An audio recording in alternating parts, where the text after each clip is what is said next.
तो स्वागत है आपका एडीएसपी सर्कल में। तो हम लोग आज डिस्कशन करने वाले हैं halo alkane and hello Erin का वीवीआई पीवाई क्यू क्वेश्चंस। तो हम लोग आज स्टार्ट करते हैं क्वेश्चन नंबर 1 से। देखते हैं पहले क्वेश्चन नंबर 1 में क्या है।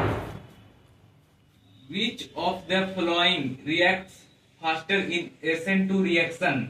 इसमें बोल रहा है कि SN2 जो रिएक्शन है उसमें से दिए गए में से कौन सा फास्टर रिएक्ट करेगा, मतलब सबसे ज्यादा कौन रिएक्ट करेगा पहले। तो ऑप्शन में पहले दिया हुआ है 1 bromo pentane, 2 bromo pentane, 3 bromo pentane. D में दिया हुआ है 2 ब्रोमो 2 मिथाइल ब्यूटेन। तो हम लोग SN2 के रिएक्शन के बारे में पढ़ते हैं तो क्या जानते हैं, SN2 इज पहले सबसे ज्यादा स्टेबल 0 डिग्री होता है, उसके बाद 1 डिग्री, उसके बाद 2 डिग्री, उसके बाद 3 डिग्री। तो हम लोग इसमें फाइंड करेंगे कि 1 डिग्री, 2 डिग्री, 3 डिग्री किसमें है। जो जितना कम डिग्री का होता है SN2 में उतना फास्ट रिएक्ट करता है। तो अगर हम लोग देखें 2 ब्रोमो पेंटेन, तो इसका अगर स्ट्रक्चर देंगे तो सबसे पहले पेंटेन मतलब 5 कार्बन होगा। हाइड्रोजन को हम नहीं भर रहे हैं, फिलअप कर रहे हैं, हमको पता है कि इतना आप लोग को आता होगा। तो मान लीजिए अगर 2 ब्रोमो पेंटेन बोल रहे हैं तो 2 ब्रोमो पेंटेन में यहाँ पे आ जाएगा Br। अगर 3 ब्रोमो है तो 3 ब्रोमो में यहाँ पे आ जाएगा Br। लेकिन दोनों ये 2 डिग्री का ब्रोमीन हो जा रहा है, इसीलिए यहाँ पे। और फिर 2 ब्रोमो 2 मिथाइल में ये 3 डिग्री का हो जाएगा। ये दोनों 2 डिग्री का, ये 3 डिग्री का। तो सबसे ज्यादा स्टेबल कौन होगा, 1 ब्रोमो पेंटेन। 1 ब्रोमो पेंटेन इसीलिए SN2 में सबसे ज्यादा रिएक्ट करेगा क्योंकि वह 1 डिग्री का है। अब क्वेश्चन नंबर 2 में हम लोग अब आएंगे।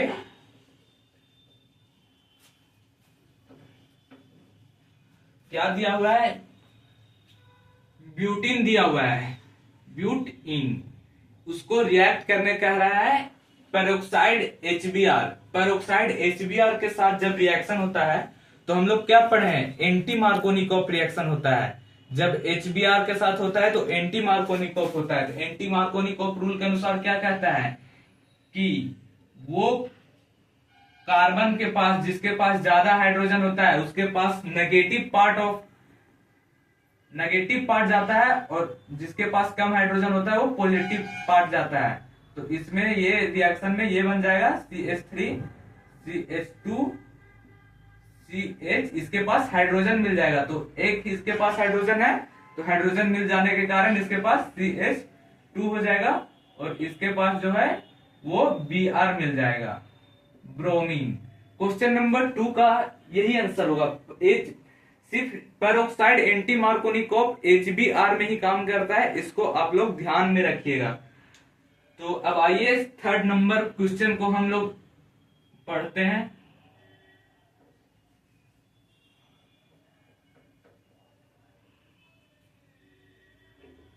जो 3rd नंबर क्वेश्चन है, बेंजीन दिया हुआ है और CH3COCl दिया हुआ है। तो अगर इसका हम लोग पढ़ेंगे तो इसका ऐसे होगा। सबसे पहले ये फ्रैडल क्राफ्ट एसाइलेशन रिएक्शन है। इस रिएक्शन का नाम फ्रैडल क्राफ्ट एसाइलेशन रिएक्शन है। तो इसमें यहाँ पे प्लस का साइन है, मिस्टेक से छूट गया। बेंजीन को छापेंगे, उसके बाद COCH3 और बाहर क्या निकल जाएगा, HCl। यहां से H निकला, CO ज्वाइंट हुआ और CH3 हुआ। तो अब क्वेश्चन नंबर नेक्स्ट डिस्कशन करते हैं क्या दिया हुआ है। Identify ABCD in the flowing conversion. ये क्वेश्चन जो भी हम लोग बोल सकते हैं। सबसे पहले दिया हुआ है ब्यूटीन। ब्यूटीन को Br2H2O से रिएक्ट किया जा रहा है। इसमें पूछ रहा है A क्या होगा, A में जो प्रोडक्ट फाइंड होगा वो ब्यूटीन में क्या होगा, तो उसके बारे में हम लोग अभी देखेंगे। तो Br2 और H2O दोनों साथ में है, तो सबसे पहले A नंबर में होगा, रिएक्ट करेगा जब, तो CH2 और दोनों जगह पे Br लगेगा। इस टाइप से सबसे पहले नंबर ए में लगेगा CH2 लेकिन जो Br2H2O दिया हुआ है इससे रिएक्ट करके दोनों जगह पे Br लगेगा। वही ये Br2 को फिर रिएक्ट करवाते हैं एक्वस KOH। ध्यान दीजिएगा यहाँ पे लिखा हुआ है एक्वस KOH। एक्वस KOH और अल्कोहलिक KOH अपने आप में बहुत बड़ा मायने रखता है। जब अल्कोहलिक KOH लिखा हो तो इथीन बनता है, मतलब इन बनता है, ENE डबल बॉन्ड का फॉर्मेशन होता है। लेकिन जब एक्वस लिखा हो तो अल्कोहल बनता है। तो यहाँ पे एक्वस लिखा हुआ है तो इसका बी नंबर का आंसर हो जाएगा। जहां जहां पे ब्रोमीन था CH2 सिंगल बॉन्ड CH2 और OH ये हो जाएगा एक्वस। यहाँ पे देखिए KOH एक्वस लिखा हुआ है इसीलिए अल्कोहल का फॉर्मेशन हुआ। अगर यहाँ पे अल्कोहलिक लिखा हुआ रहता तो यहाँ पे इथीन का फॉर्मेशन होता। अब C और D, ये C और D का डिस्कशन करेंगे, C और D में क्या क्या आंसर होता है। तो आइए आगे डिस्कशन करते हैं। और भी अगर चैप्टर का नोट्स वगैरह कुछ भी चाहिए हो तो कमेंट बॉक्स में नीचे लिखिएगा, फिर अवेलेबल आपको कराया जाएगा। तो फिर डिस्कशन करते हैं C और D का, फाइंड करते हैं कि इसमें C और D क्या आएगा। तो सबसे पहले देखें हम लोग यहाँ पे अल्कोहलिक KOH दिया हुआ है, वहां एक्वस था लेकिन यहाँ पे अल्कोहलिक KOH दिया हुआ है। तो बी नंबर का वो जो है इसमें जब रिएक्शन करेगा तो प्रोपीन का फॉर्मेशन होगा। जो बी यहां से एक H जाएगा और यहां से B जाएगा तो यहाँ पे हो जाएगा CH3 CH double bond CH2 plus HBr, bromine गया और एक हाइड्रोजन गया तो ये हुआ। और जब इसको ये C नंबर हो गया, C नंबर का फॉर्मेशन हुआ। और जब इसको HBr के साथ रिएक्शन किया जाता है तो D नंबर क्या होगा HBr प्लस में पेरोक्साइड। पेरोक्साइड मतलब एंटी मार्कोनिकॉफ, पेरोक्साइड मतलब एंटी मार्कोनिकॉफ। तो एंटी मार्कोनिकॉफ में जहां हाइड्रोजन की संख्या ज्यादा होगा वहां पे नेगेटिव पार्ट ऑफ एलिमेंट जाएगा। मतलब डी नंबर का आंसर होगा CH3 CH2 CH2 और यहाँ Br, ये डी नंबर का आंसर हो गया। तो देखिए इसी टाइप से सब VBI क्वेश्चन रहता है। और जो जैक से रिलेटेड है, जैक बोर्ड के लिए सब PYQ क्वेश्चंस है जो पिछले साल पूछा गया है, सब जैक बोर्ड का ही क्वेश्चंस है। अब आगे हम सॉल्यूशन करेंगे। क्वेश्चन दिया हुआ है the IUPAC name of the compound below is. IUPAC name का शायद आप लोग जानते होंगे, full form international union pure and applied chemistry के अनुसार इसका जो नोमेनक्लेचर होगा वो क्या होगा। तो यहाँ पे सबसे पहले हम लोग मैन मानेंगे इसको 1 2 और 3। तो पहले ब्रोमीन को लिखेंगे तो 3 ब्रोमो 1 क्लोरो साइक्लोहेक्सेन, हेक्सेन 1 इन। कौन सा आंसर होगा, ये ऑप्शन नंबर सी या थर्ड। 1 नंबरिंग वहां से स्टार्ट करेंगे क्योंकि इसमें ब्रांच लगा हुआ है इथिन में, इसीलिए थोड़ा 1 ब्रोमो के हिसाब से करेंगे। अब अगला क्वेश्चन करते हैं ethyl bromide plus KOH। Ethyl bromide हम लोग जानते हैं CH3 CH2 Br, इसी को इथाइल ब्रोमाइड हम लोग कहते हैं। तो जो इथाइल ब्रोमाइड है उसको KOH के साथ अगर हम लोग रिएक्शन करवाएं एक्वस मीडियम में तो इथाइल अल्कोहल का फॉर्मेशन होता है। अगर एक्वस मीडियम हो और KOH हो तो यहाँ पे फॉर्मेशन हो जाएगा CH3 CH2OH, मतलब ethyl alcohol. Option number A is right answer. अब इसमें आइडेंटिफाई करने कहा है, कौन सा रिएक्शन है Mg प्लस ड्राई ईथर। इसी रिएक्शन को नाम हम लोग किस रिएक्शन के नाम से जानते हैं, ग्रिग्नार्ड रिएजेंट या ग्रिग्नार्ड रिएक्शन इसी में आता है। तो हम लोग अब इसमें जब ये रिएक्ट करेगा इससे तो बन जाएगा, इसका फॉर्मेशन होगा बेंजीन और MgO का फॉर्मेशन होगा। तो इसमें यही फॉर्मेशन होगा। और अब टॉल्विन का स्ट्रक्चर हम लोग देख लेते हैं बच्चों। टॉल्विन का स्ट्रक्चर होता है बेंजीन, उस पे CH3, किसी जगह पे भी CH3।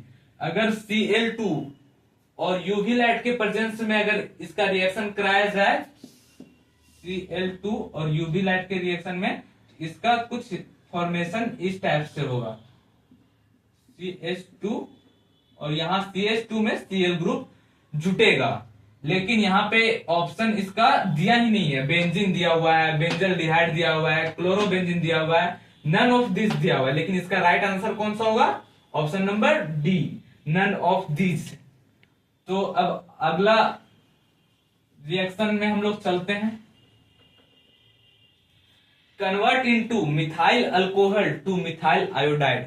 इसमें कन्वर्ट कहने कर रहा है मिथाइल अल्कोहल से मिथाइल आयोडाइड में। तो मिथाइल अल्कोहल से मिथाइल आयोडाइड में कन्वर्ट करने का बहुत आसान सा तरीका है। सबसे पहले मिथाइल अल्कोहल को लिखना है CH3OH। अब इसको रिएक्शन करवा देंगे हम SOCl2, थायोनिल क्लोराइड। SOCl2 इसका नाम है, थायोनिल क्लोराइड। अगर इसके साथ रिएक्शन करवा दें तो यहां पे हो जाएगा CH3Cl।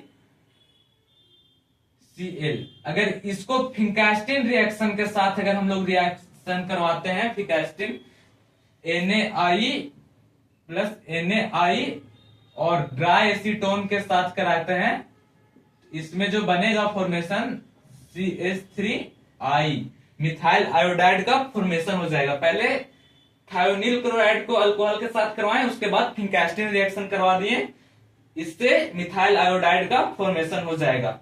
अब ethyl bromide to ethene, ethyl bromide to ethene, इसका फॉर्मेशन कैसे कराते हैं देख लीजिए। अभी सबसे पहले हम लोग इथाइल ब्रोमाइड का लिखेंगे, इथाइल ब्रोमाइड का स्ट्रक्चर CH3CH2Br। अगर हम लोग इसको KOH अल्कोहलिक, KOH लेकिन अल्कोहलिक के साथ अगर हम लोग रिएक्शन करवाते हैं तो इसका डायरेक्ट रिएक्शन करेगा CH2 डबल बॉन्ड CH2, अब प्लस में यहां से बाहर जाएगा HBr। ये देख पा रहे होंगे, ये रिएक्शन कन्वर्जन बहुत आसान आता है। ये तीनों मिलाकर आपको 5 नंबर का दे दे, 3 नंबर का दे दे, तो ये सब आसान है। और रिएक्शन याद करने का सबसे आसान जो तरीका है, आप कन्वर्जन बनाइए। कन्वर्जन बनाइएगा तो रिएक्शन अपने आप खुद ब खुद याद आ जाएगा। अब benzyl bromide to benzyl cyanide, benzyl bromide to benzyl cyanide, तो देखते हैं इसमें बेंजल ब्रोमाइड से बेंजल साइनाइड। अभी सब ये सब नॉर्मल क्वेश्चन है। अभी एल्कोहल फिनोल ईथर का लाएंगे, ये सब का जब आगे चैप्टर में लाएंगे थोड़ा आपको हार्ड लगेगा, लेकिन हार्ड समझना नहीं है, उसको धीरे धीरे प्रैक्टिस करते के साथ आप उसको जान सकते हैं क्या होगा। अभी देखिए बेंजल ब्रोमाइड,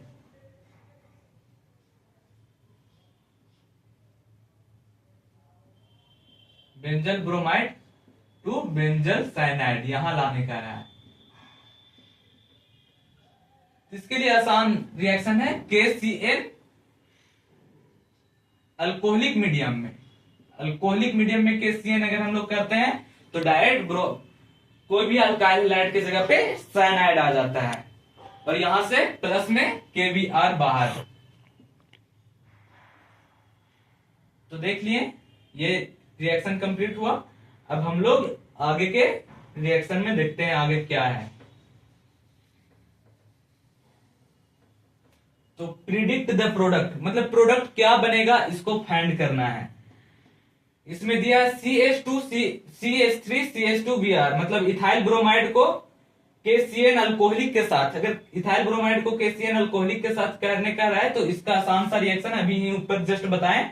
ब्रोमीन के साथ ये पोटेशियम निकल जाएगा और यहां पे साइनाइड जुट जाएगा, CH3 CH2 और CN लग जाएगा। यही नॉर्मल सा रिएक्शन है। अगर बी नंबर में हम लोग अगर हम लोग देखें तो बी नंबर में Na और Cl ये दोनों बाहर निकलेगा। पहले देखिए इथाइल क्लोराइड है और इथाइल मतलब सोडियम CH2H5ONa है, इसको प्लस मानते हैं, इसको माइनस, इसको माइनस, इसको प्लस, तो प्लस माइनस के साथ जाएगा, माइनस प्लस के साथ जाएगा। तो ये रिएक्शन का नाम है विलियमसन सिंथेसिस रिएक्शन, जिसमें ईथर का फॉर्मेशन होता है, विलियमसन सिंथेसिस रिएक्शन। तो इसका जो विलियमसन सिंथेसिस रिएक्शन है, इसका जो फॉर्मेशन होगा तो इसमें प्रोडक्ट आएगा CH2H5O C2H5 प्लस NaCl। इस रिएक्शन का नाम है विलियमसन सिंथेसिस रिएक्शन। अब यहाँ पे अल्कोहलिक मीडियम में सी नंबर क्वेश्चन पूछा है, ethyl bromide KOH alcoholic medium में, तो यहाँ पे इथीन का फॉर्मेशन होगा, इथीन का फॉर्मेशन होगा CH2 डबल बॉन्ड CH2। अब यहाँ पे XYZ फाइंड करना है, क्या बनेगा XYZ में। तो अगर इसका रिएक्शन KOH अल्कोहलिक के साथ है तो यहाँ पे सबसे पहले इथेन बनेगा। देखिए पहले यहाँ हम लोग बताते हैं, तो अगर CH2CH उस पे ब्रांच लगा हुआ है Br और CH3 है, तो यहाँ पे इथेन का फॉर्मेशन हो जाएगा CH3CH डबल बॉन्ड CH2। अब इसी को पेरोक्साइड के साथ रिएक्शन कराते हैं HBr का, तो HBr group number anti Markovnikov के अनुसार लगेगा इसमें CH2CH2Br। और जब इसका Br के साथ वो ये फॉर्मेशन कर रहा है तो इसमें फिर कौन सा रिएक्शन लग रहा है, Williamson synthesis reaction CH3ONa। Williamson synthesis reaction में हम लोग जानते हैं क्या होगा, इसका प्रोडक्ट CH3CH2OCH3। ईथर का फॉर्मेशन होगा मिथॉक्सीप्रोपेन, इसका नाम होगा मिथॉक्सीप्रोपेन। एक्स में ये होगा, वाई में ये होगा और जेड में ये होगा। तो और आपके लिए एक कन्वर्जन छोटा सा देते हैं, प्रोपीन इसका कन्वर्ट करके आंसर आप जरूर भेजिएगा। प्रोपीन टू ऑल, प्रोपीन से प्रोपेन टू ऑल में कन्वर्ट करना है। कैसे आप कन्वर्ट कीजिएगा, इसको कन्वर्ट करके कमेंट बॉक्स में जरूर लिखिएगा। और अगर आपको इस वीडियो का लिंक दे दिया जाएगा जिससे आप इसके ग्रुप में ज्वाइन कर सकते हैं। थैंक यू ADSP में देखने के लिए।